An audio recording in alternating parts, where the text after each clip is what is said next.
It's Money in the Bank time once again, kicking off the summer. That means SummerSlam's right around the corner, and this might be one of the most chaotic summers we've seen in WWE in a long, long time.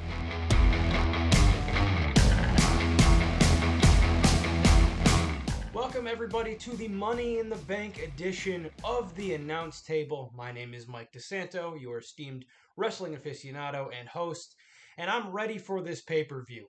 The summer is about to start. It's going to be a crazy time, and Money in the Bank always creates some more chaos because we might very well be seeing our next pair of men's and women's world champions. I'm going to go over this in the order that I think it's going to happen and based on how I think things are going to happen. So, kicking it off with the men's Money in the Bank ladder match. I think that's going to open up the night. It is Solo Sikoa, LA Knight, Penta, Seth Rollins, Andrade, and El Grande Americano, unfortunately. Chad Gable pulling double duty on Worlds Collide. I'm tired of this El Grande Americano gimmick, and I hope it ends soon. But this, I think, is one of the more straightforward Money in the Bank matches we've seen in a long time as far as the men's side goes. I'm just going to cut to the chase. I think the winner is Seth Rollins. All these guys are very good wrestlers, including El Grande Americano, who's actually Chad Gable. But aside from Seth Rollins, they're pretty much all mid carders. And I don't think we're going to get to the point right now where the Money in the Bank briefcase is used on a mid card or tag title. I think it's still going to be the world title. And so the only one that makes sense here to me for the world title is Seth Rollins. I mean, Penta maybe, or maybe Solo Sikoa, but I don't think they're ready to make that jump. I don't think WWE is ready to give them that push for a world championship yet.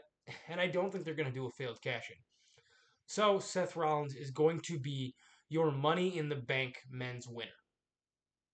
Next up, I think we're going to have Lyra Valkyria and Becky Lynch in their last chance WWE Women's Intercontinental Championship match. Now, for those that aren't aware of what that last chance match means, it means if Becky loses, she can't challenge for the title as long as Lyra is champion. But if Lyra loses, she's going to be forced to raise Becky Lynch's hand and acknowledge her as the man, the best woman, the better of the two.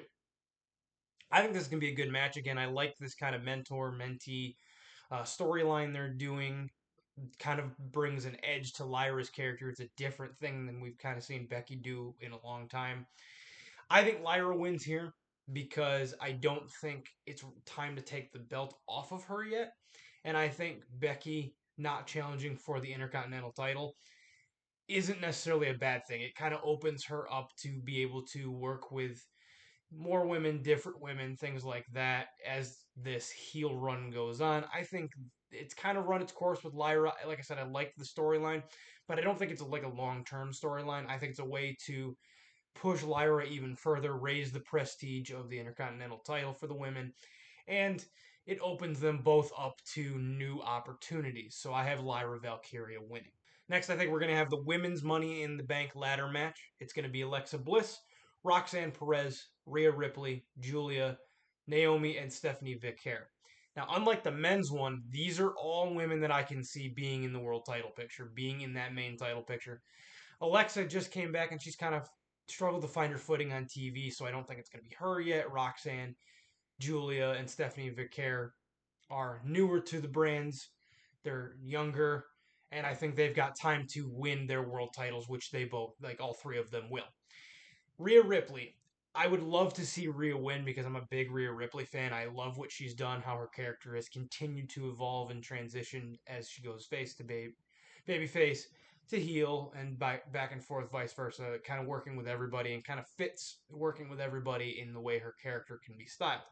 However, I agree with the sentiment that other people have said in the sense that Rhea doesn't need the Money in the Bank briefcase to win a world title. So that leaves Naomi. And Naomi, as a heel, we finally gave her a chance and she's running with it. She's sprinting with it. I love what she's done. It's kind of this, I don't even know how to describe her character. She's kind of a psycho, but not a psycho, kind of stalker type thing. And I think Naomi deserves this Money in the Bank briefcase. She's been a hard worker, done everything they've asked her to do. I mean, there's been rumors that she was going to leave before because she wasn't being given an opportunity. She gets her opportunity. She's running with it, like I said, and I think she gets the briefcase. Now, that leaves us with Cody Rhodes and Jey Uso versus John Cena and Logan Paul. Now, as much as I don't necessarily like the fact that Cena's not defending his title on this pay per view, I understand that there are certain cases where, you know, they're not going to do that. They're not going to have him defend the title all the time. This is a cool way to put Cody and Jey versus Cena and Logan and kind of move forward with that. It also is going to lead into what I'm going to talk about next. But I think Cena and Logan get the win here. I think because you're not going to have Cena necessarily lose. Logan might be there to take the pin if Cody and Jey win. But I think I think Cena's going to keep up a win streak as far as being able to win matches, even if it's a tag match.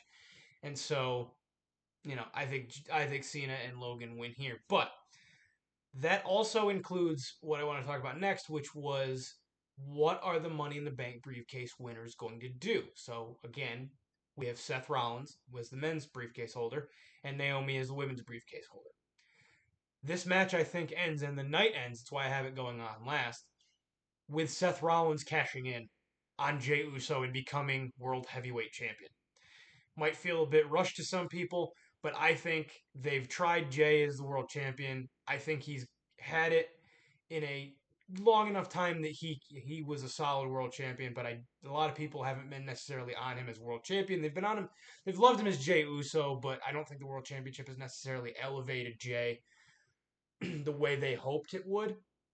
So I think this match was also a way to get Jey and Logan to face off and have Seth become world champion, where I think eventually Braun Breaker will turn face on him and take the title. But I think Seth as world champion right now positions him more in that evolution type thing, like I talked about last week, where he is the Triple H. He is world heavyweight champion, as Triple H was in Evolution before Randy Orton, Braun Breaker, became world heavyweight champion. So, also, it puts Cody and John together. Cody and John together are, I think where we're headed as far as who takes the belt off of John. I think it's going to end up being Cody again. Well, I mean, we'll see what happens down the line. Anything can change, but right now I think the plan is probably Cody taking the belt off of Cena eventually, and then Cena can turn face, and maybe Cody can turn heel, a double change like we had with Hogan and Rock at WrestleMania. But Seth Rollins becomes your World Heavyweight Champion at the end of the night. Women's Money in the Bank holder, Naomi. That's going to be a more long term thing, I think.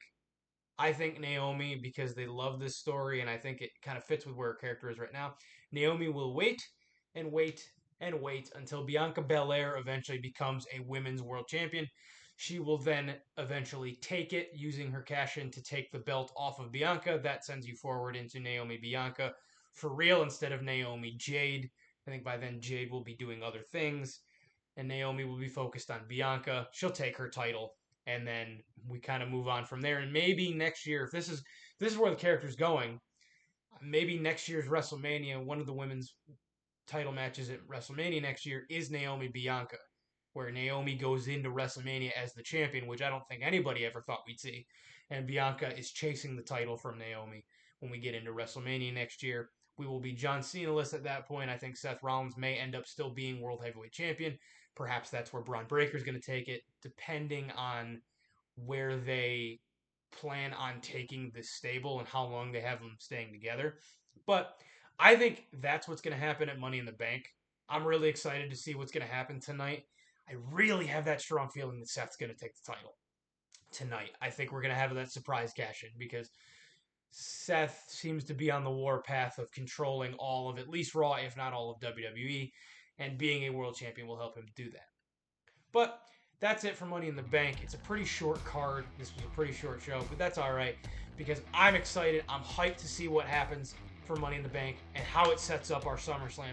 And maybe if we're going to have any returns, rumors that Roman Reigns is going to come back. But please stay tuned for more wrestling content. I'm going to be here. I hope you're as excited as I am. And I will see y'all next week.